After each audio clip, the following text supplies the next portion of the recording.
दोस्तों, अगर मैं आपसे कहूँ कि एक मरी हुई लाश फिर से किसी और की बन सकती है। आपने देखा होगा शव की नाक और कान में ठुसी हुई सफेद रुई।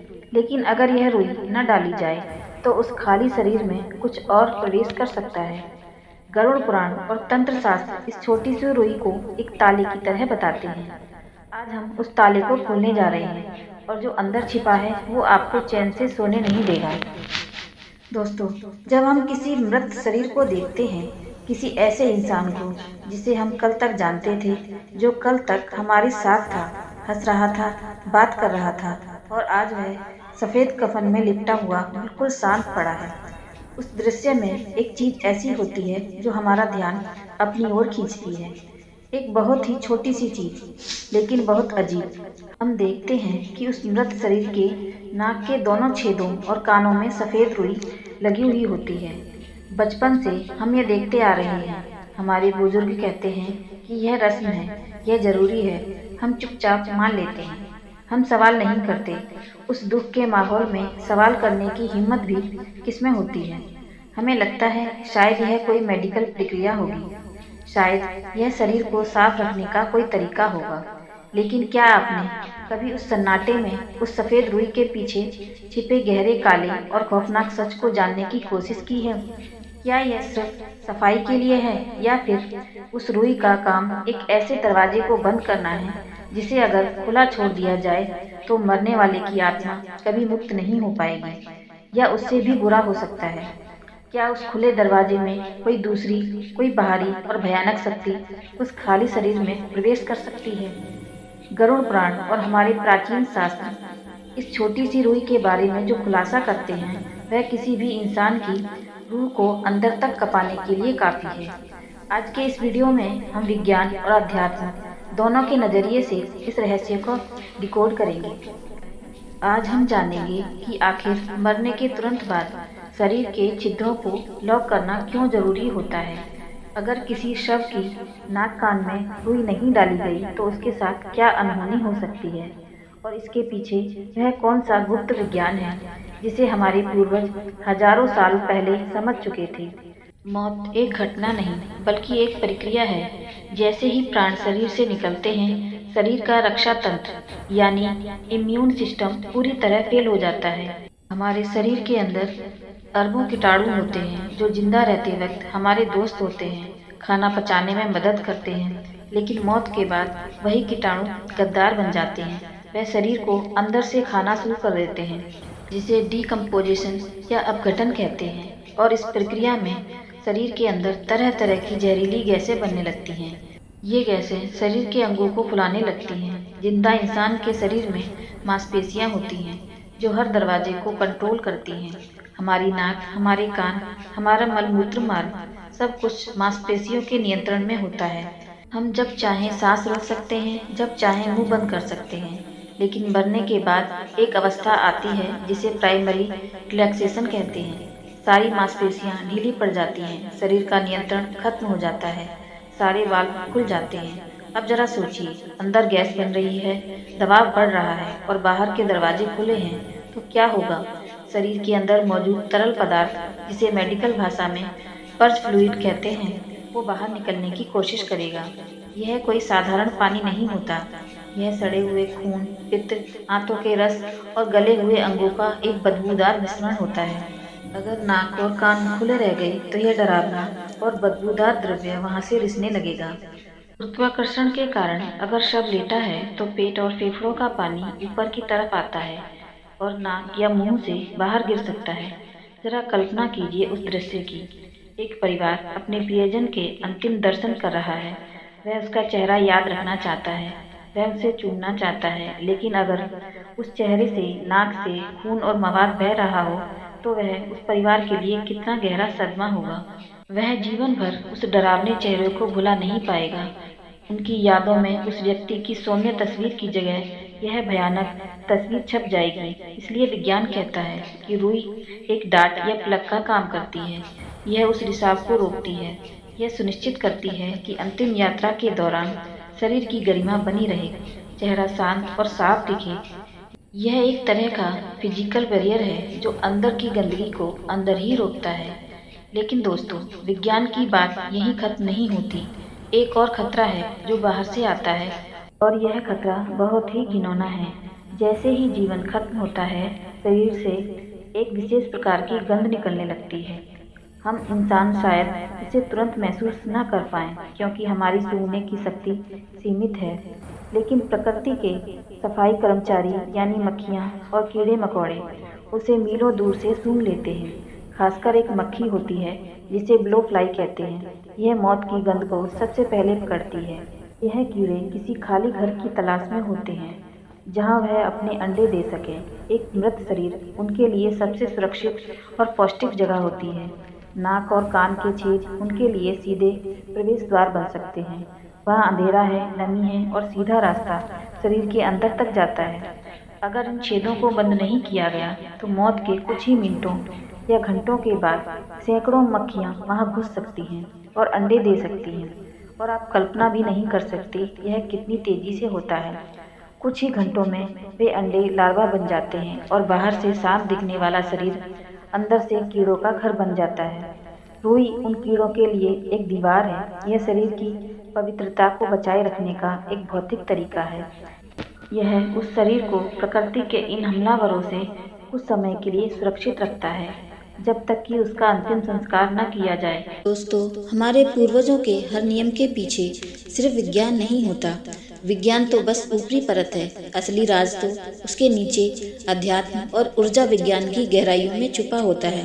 गरुड़ पुराण, जो मृत्यु के बाद की दुनिया की गाइड बुक है, वो हमें एक बिल्कुल अलग ही कहानी बताता है। एक ऐसी कहानी जो आत्मा, ऊर्जा और ब्रह्मांडीय यात्रा से जुड़ी है। गरुड़ पुराण के अनुसार मानव शरीर कोई मांस का लोथड़ा नहीं है। यह एक मंदिर है, एक नगर है, और इस नगर में 9 दरवाजे हैं। जी हाँ, 9 मुख्य द्वार। शास्त्रों में इसे नवद्वारपुरी कहा गया है। यह 9 द्वार हैं: 2 आँखें, 2 कान, 2 नाक के छिद्र, 1 मुंह और 2 नीचे के रास्ते यानी मल मूत्र मार्ग। जब तक हम जिंदा हैं, प्राण ऊर्जा यानी हमारी आत्मा इन्हीं दरवाजों से दुनिया के संपर्क में रहती है। हम आँखों से देखते हैं, कानों से सुनते हैं, नाक से सांस लेते हैं, मुंह से बोलते हैं। यह ऊर्जा का आदान प्रदान लगातार चलता रहता है।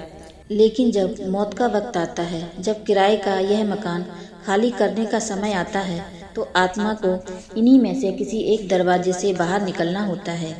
लेकिन यहाँ एक बहुत बड़ा पेच है। आत्मा किस दरवाजे से निकलती है, यह तय करता है उसकी अगली यात्रा कैसी होगी, उसका अगला जन्म कैसा होगा। शास्त्रों में स्पष्ट लिखा है, अगर आत्मा नीचे के द्वारों से निकलती है यानी मलमूत्र मार्ग से, तो वह अधोगति को प्राप्त होती है, यानी उसे नर्क या नीच योनि में जाना पड़ता है। यह उन लोगों के साथ होता है जो जीवन भर वासना और पाप में लिप्त रहे। अगर आत्मा मुंह से निकलती है तो इसका मतलब है कि उसका मोह खाने पीने या बोलने में ज़्यादा था। उसे प्रेत योनि या भटकने वाली अवस्था मिल सकती है। सबसे श्रेष्ठ निकास, सबसे उत्तम एग्जिट गेट कौन सा है? वह है 10वां द्वार, जो इन 9 दरवाजों से अलग है। उसे ब्रह्मारंध कहते हैं। यह हमारे सिर के सबसे ऊपरी भाग में तालू के ठीक ऊपर होता है। यह वह जगह होती है जहाँ बचपन में हमारा सिर नर्म होता है।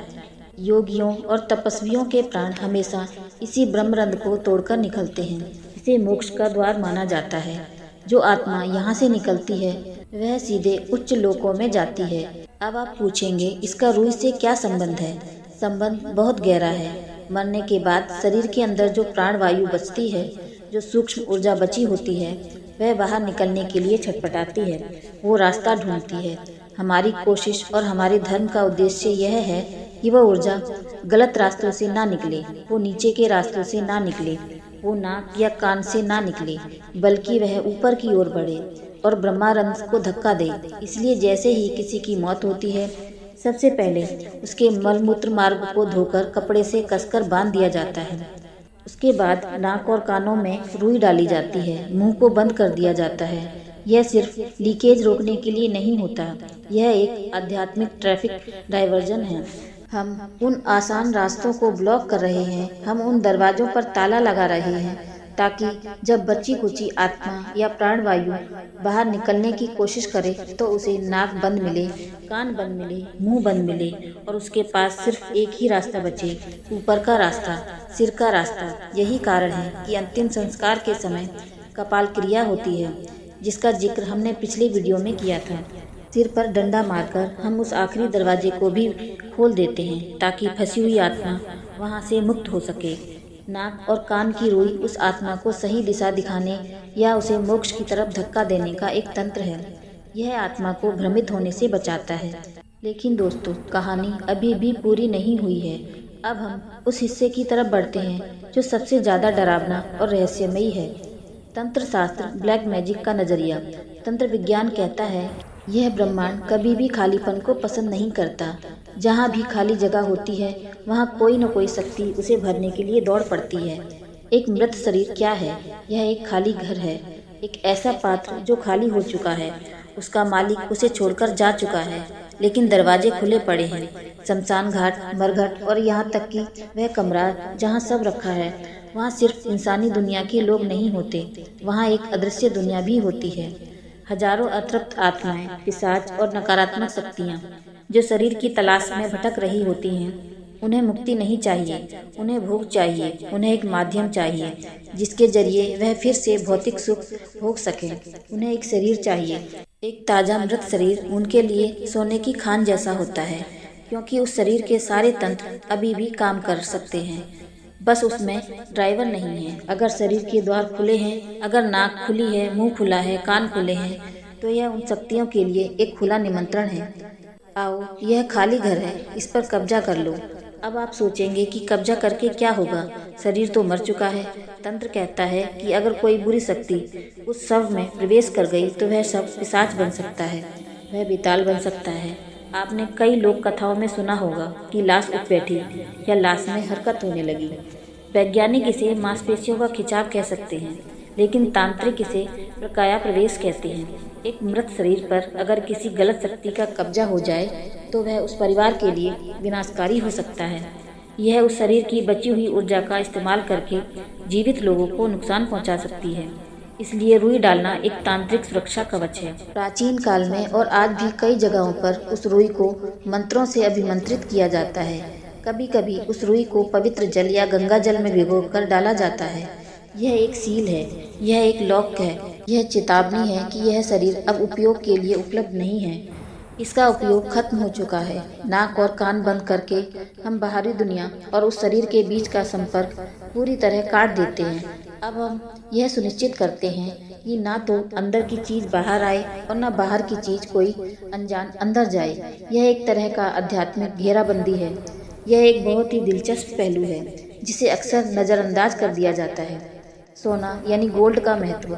आपने देखा होगा कि कई अमीर परिवारों में या पुराने रीति रिवाजों में नाक और कान में सिर्फ रुई नहीं बल्कि सोने के छोटे से टुकड़े या मनके भी डाले जाते हैं, और फिर मुंह में तुलसी का पत्ता और गंगाजल डाला जाता है। रुई के साथ सोना क्यों? क्या ये अमीरी दिखाने के लिए है? नहीं। अध्यात्म और ज्योतिष के अनुसार सोना एक बहुत ही शुद्ध और उच्च ऊर्जा वाली धातु है। यह गुरु ग्रह यानी बृहस्पति का प्रतीक है। सोना कभी जंग नहीं खाता, यह हमेशा शुद्ध रहता है। कहा जाता है कि सोने में वातावरण को शुद्ध करने की ताकत होती है। जब शरीर के छिद्रों में सोना रखा जाता है तो वह उन द्वारों पर एक पहरेदार का काम करता है। सोना नकारात्मक ऊर्जा को दूर भगाता है। अगर कोई बुरी शक्ति प्रवेश करने की कोशिश करती है तो सोने का तेज उसे रोक देता है। यह एक एंटीवायरस की तरह काम करता है। इसके अलावा तुलसी का पत्ता भगवान विष्णु को प्रिय है। गरुड़ पुराण कहता है कि जिस मुख में तुलसी होती है यमदूत उसे हाथ लगाने से भी डरते हैं। तुलसी और गंगाजल शरीर को अंदर से पवित्र करते हैं और रुई और सोना से बाहर से सुरक्षित रखते हैं। इसलिए नाक और कान में तुलसी और सोना रखना उस आत्मा के लिए एक वीआईपी पास की तरह होता है। यह यमराज के दूतों को संकेत देता है कि यह व्यक्ति एक पवित्र आत्मा है, इसकी रक्षा की जानी चाहिए।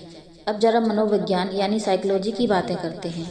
मौत के बाद का मनोविज्ञान, जो लोग पीछे छूट गए हैं, जो परिवार वाले रो रहे हैं, उनके लिए यह दृश्य बहुत मायने रखता है। हम जब किसी को अंतिम विदाई देते हैं तो हम चाहते हैं कि वह सोते हुए लगे। हम चाहते हैं कि उसके चेहरे पर शांति हो, खुला हुआ मुंह, फटी हुई आंखें या नाक से बहता हुआ द्रव्य, यह दृश्य बहुत ही विचलित करने वाला होता है। यह बच्चों को डरा सकता है, कमजोर दिल वालों को बीमार कर सकता है। हमारे बुजुर्गों ने यह नियम इसलिए भी बनाए ताकि मरने वाले की एक सुंदर छवि हमारे मन में बनी रहे। जब नाक और कान बंद होते हैं, मुंह को जबड़े के नीचे कपड़ा बांधकर बंद कर दिया जाता है, आंखें बंद की जाती हैं, तो ऐसा लगता है कि वह व्यक्ति बस गहरी नींद में सो रहा है। यह सोते हुए छवि वाली परिवार को संतावना देती है। यह उन्हें एक स्वीकार करने में मदद करती है कि यह व्यक्ति आराम कर रहा है, उसके कष्ट खत्म हो चुके हैं। अगर शरीर की हालत खराब दिखे तो परिवार का दुख डर में बदल सकता है, और डर कभी भी विदाई के लिए अच्छा नहीं होता। एक और गहरा सवाल जो अक्सर लोग पूछते हैं, क्या हर किसी की नाक में रुई डाली जाती है? ज़्यादातर हाँ, लेकिन साधु संतों की समाधि के वक्त नियम बदल जाते हैं। आपने देखा होगा कि जब किसी महान संत या योगी का शरीर छूटता है तो उन्हें जलाया नहीं जाता, उन्हें भू समाधि या जल समाधि दी जाती है, और अक्सर उनके शरीर के छिद्रों को उस तरह बंद नहीं किया जाता जैसे आम इंसान का किया जाता है। क्यों? क्योंकि माना जाता है कि योगी ने अपने जीवन काल में ही अपने शरीर के 9 द्वारों पर विजय प्राप्त कर ली थी। उसने जीते जी अपनी प्राणवायु को नियंत्रित कर लिया था।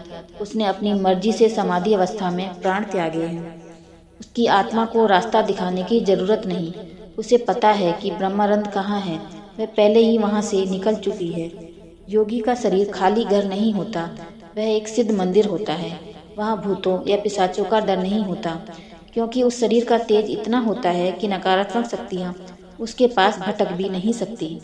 इसलिए आम इंसान के लिए जो नियम सुरक्षा कवच है, एक सिद्ध योगी के लिए उसकी ज़रूरत नहीं होती। इसके अलावा एक और छोटी लेकिन बहुत महत्वपूर्ण बात, जब शरीर को जलाया जाता है तो अंदर की गैसें फैलती हैं।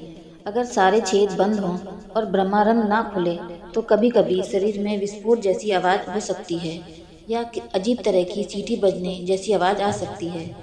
पुराने ज़माने में लोग इसे अपशकुन मानते थे। उन्हें लगता था कि आत्मा रो रही है। रुई और बंधन गैसों के निकलने की प्रक्रिया को थोड़ा धीमा और नियंत्रित करते हैं, हालांकि पूरी तरह नहीं, लेकिन यह प्रक्रिया को थोड़ा कम डरावना बनाते हैं।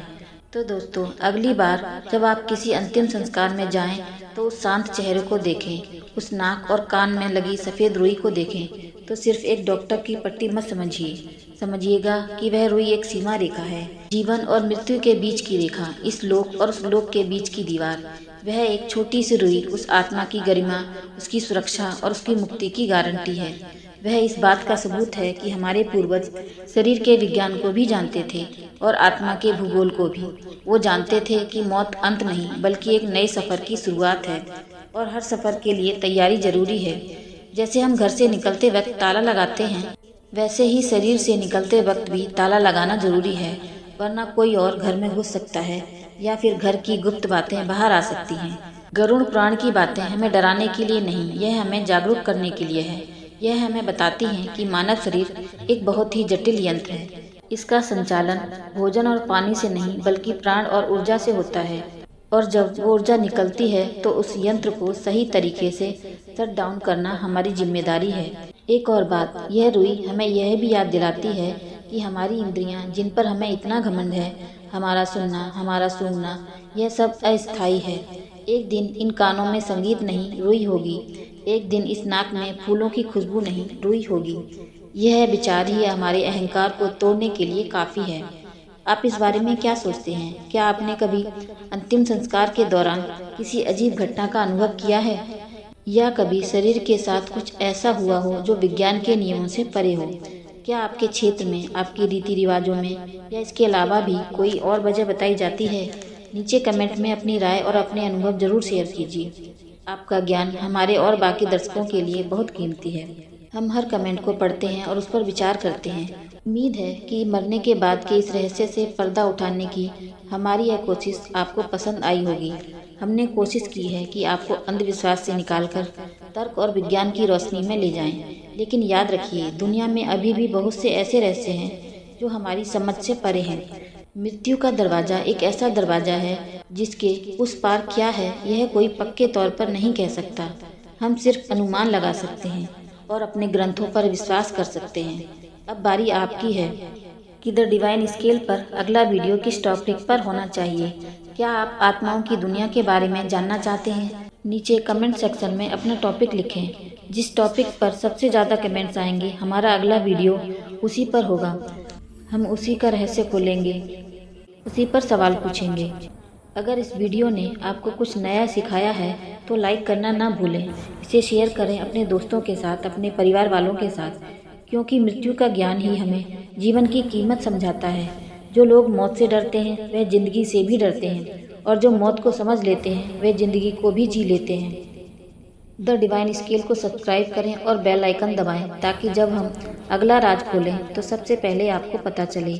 हम यहाँ अंधेरे में नहीं जीते, हम अंधेरे को चीरकर रोशनी लाते हैं। तब तक के लिए सुरक्षित रहें, अपने कर्मों पर ध्यान दें और याद रखें, अंत में सिर्फ 2 चीज़ें साथ जाएंगी, आपके कर्म और आपकी आत्मा। बाकी सब इसी मिट्टी में, इसी रूई के साथ पीछे छूट जाएगा।